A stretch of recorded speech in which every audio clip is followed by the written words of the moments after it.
بڑی مشکل سے ہم نمازیں پڑھتے ہیں، روزے رکھتے ہیں، حج کرتے ہیں، زکاتیں دیتے ہیں۔ پوری زندگی کی کامیابی کا مدار صحیح عقیدے پر ہے۔ اگر انسان کا 1 گھنٹہ ضائع ہو جائے اسے بڑا افسوس ہوتا ہے، اور خدا نخواستہ پوری زندگی ضائع ہو جائے تو کتنا اسے افسوس ہوگا۔ اس سلسلہ میں 2 احادیث ذکر کر کے اپنی گفتگو ختم کرتا ہوں۔ دونوں احادیث مستدرک للحاکم میں موجود ہیں۔ ہمارے آقا صلی اللہ علیہ وسلم کا فرمان ہے، لو ان احدکم سفن بین الرکن والمقام وصلی وصام ثم لقی اللہ وهو مبغض لأہل بیت محمد صلی اللہ علیہ وسلم دخل النار۔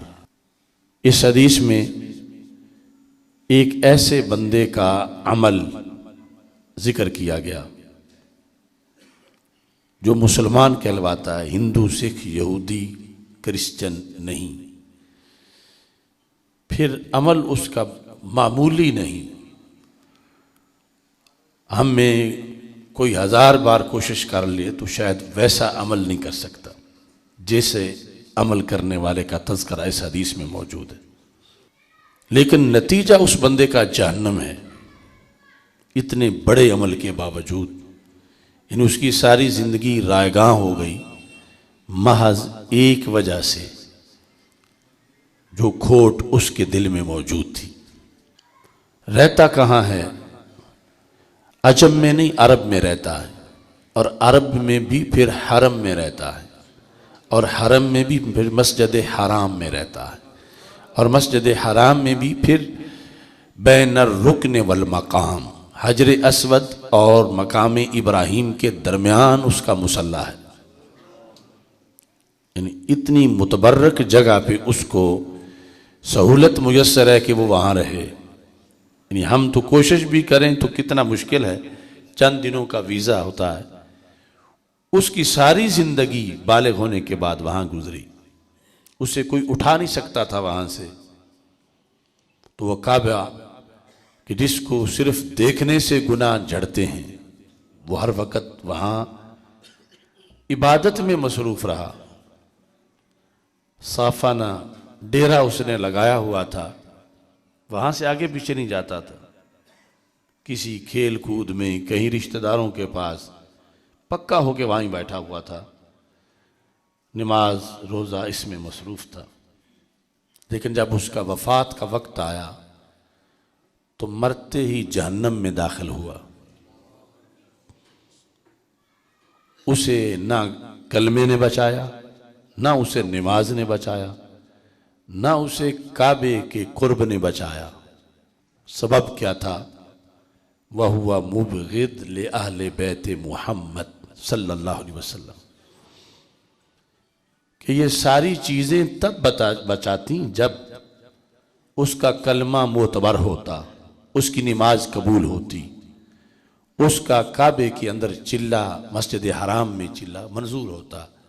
کوئی چیز بھی منظور نہیں ہوئی، کیونکہ اس کے دل میں اہل بیت محمد صلی اللہ علیہ وسلم کا معاذ اللہ بغض تھا۔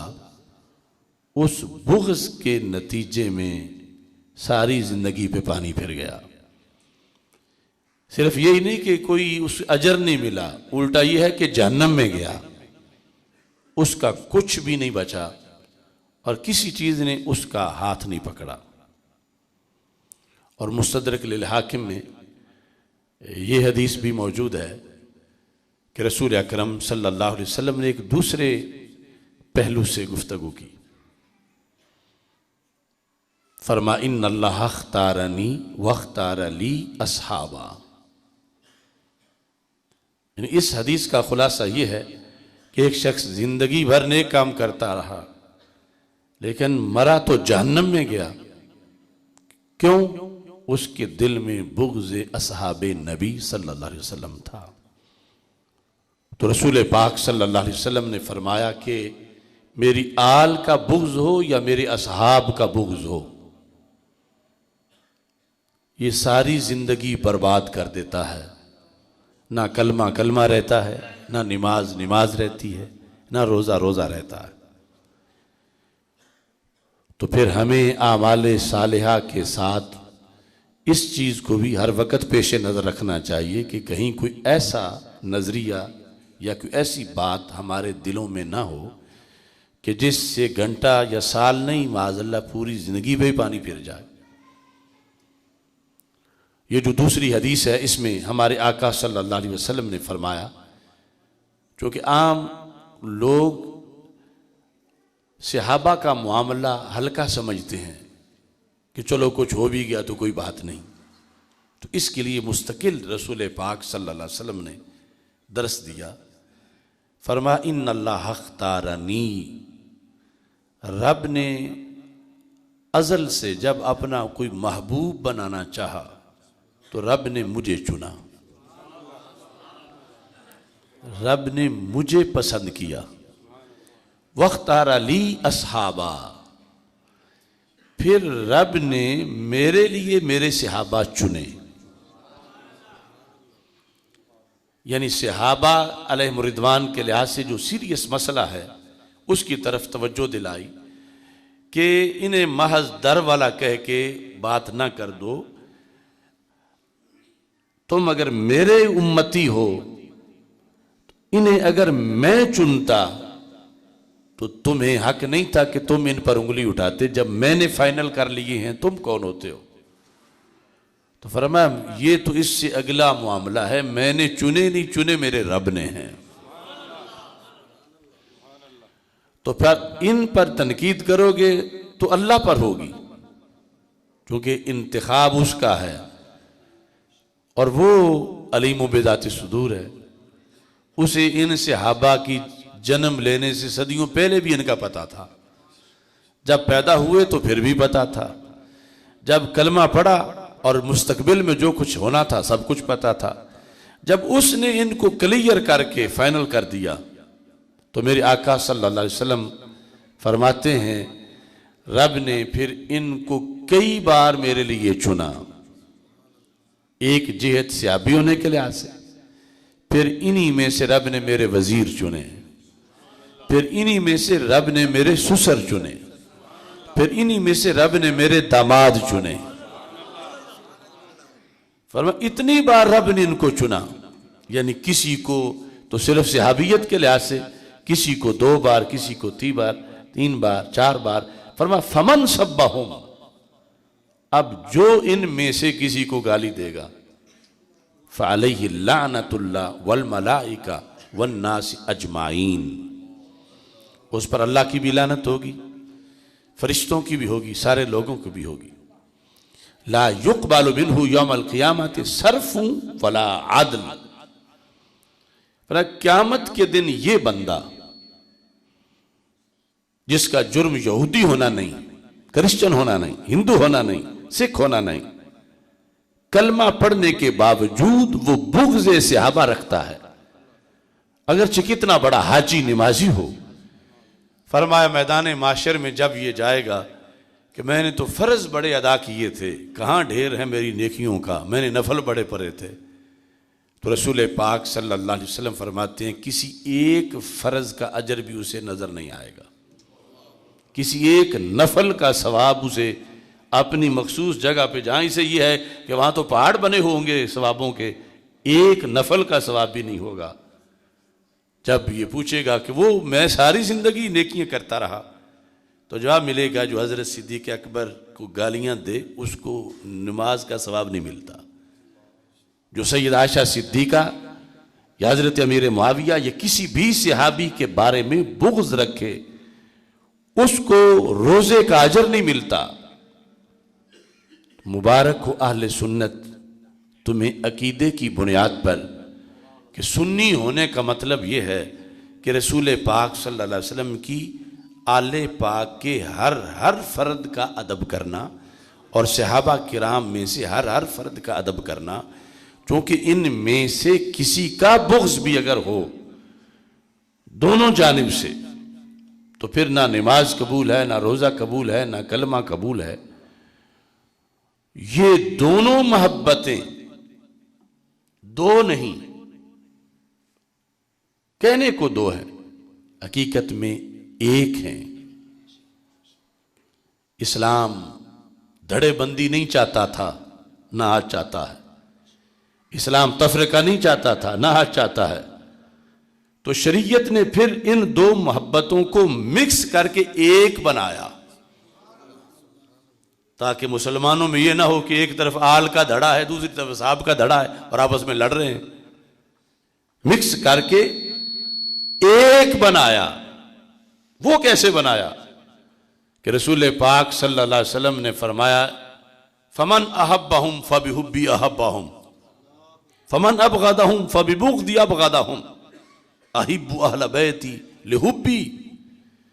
فرمایا ان میں سے کسی کی محبت ان کی اپنی وجہ سے نہیں ہے، تم نے ان میں سے جس سے بھی محبت کرنی ہے مجھ محمد مصطفیٰ علیہ السلام کی وجہ سے کرنی ہے۔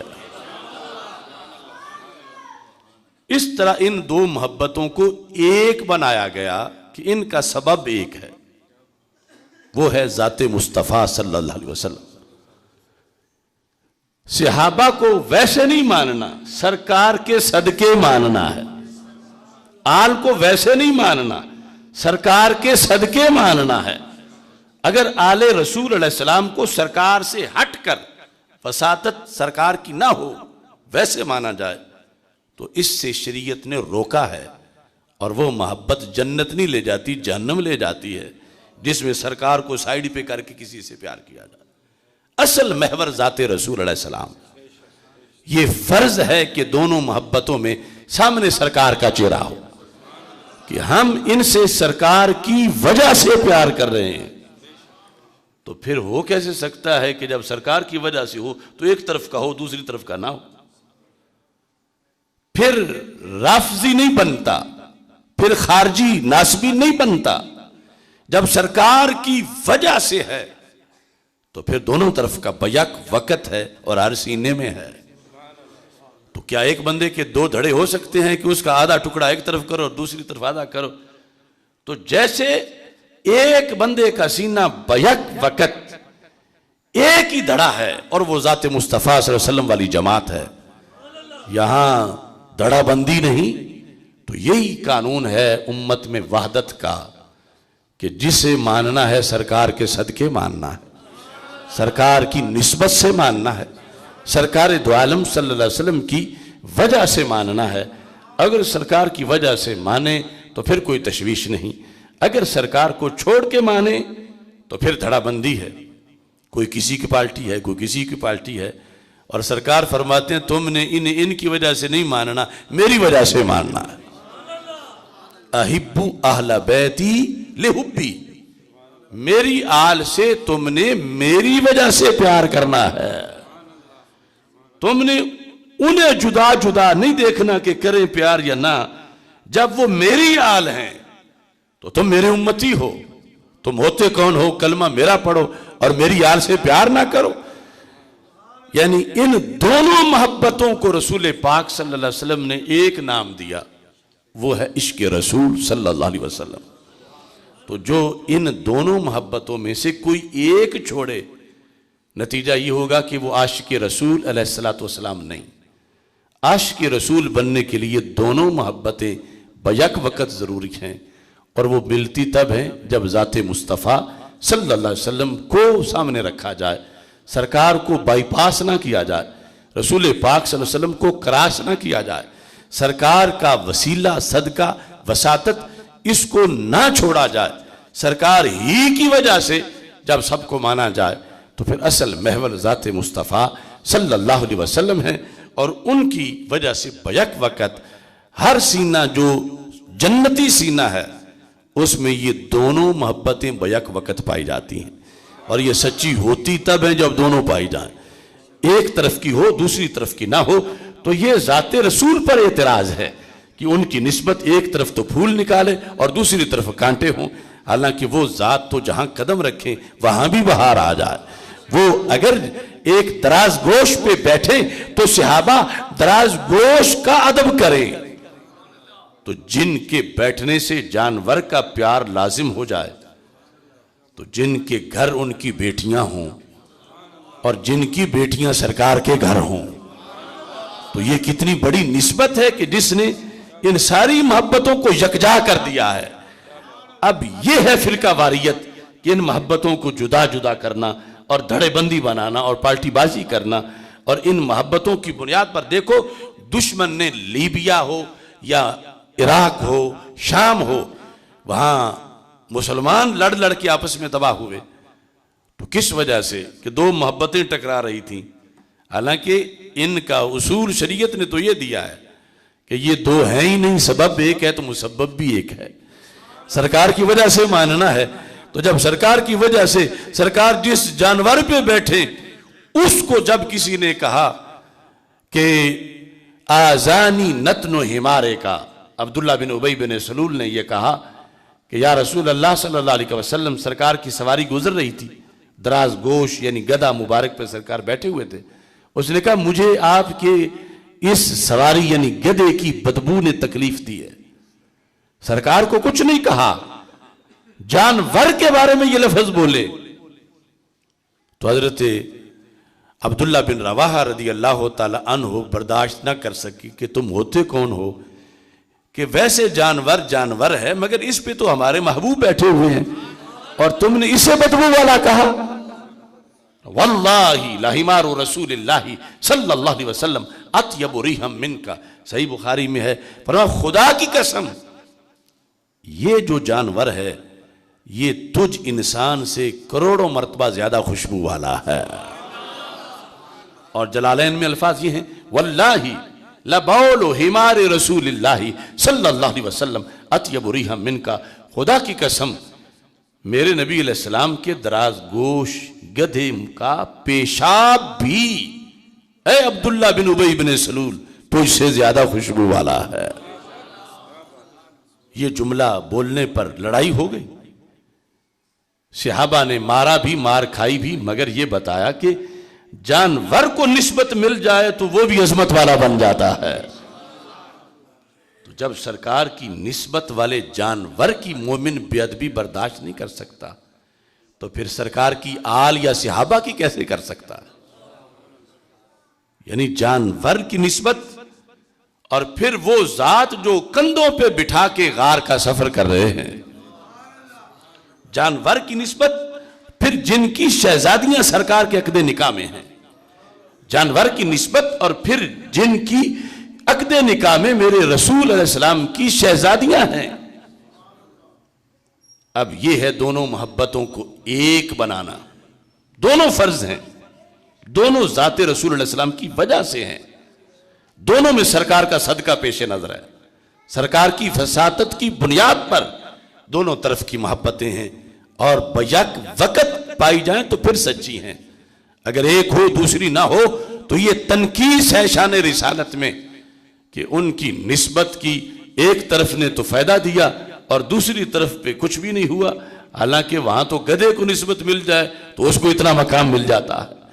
تو یہ شناخت ہے حق کی جس کی بنیاد پر بندے کی پوری عمر محفوظ ہوتی ہے. ورنہ ایک طرف بھی خلل رہ گیا نہ نماز قبول ہوگی نہ روزہ قبول ہوگا. اللہ آخری سانس تک ہمیں اسی مسئلہ کے حق اہل سنت پہ رکھے کہ جس کے اندر دونوں محبتیں ایک سمجھ کے مانی جاتی ہیں اور عشق رسول صلی اللہ علیہ وسلم کے سمجھ کے مانی جاتی ہیں. اللہ تعالی ہم سب کا حامی و ناصر ہو.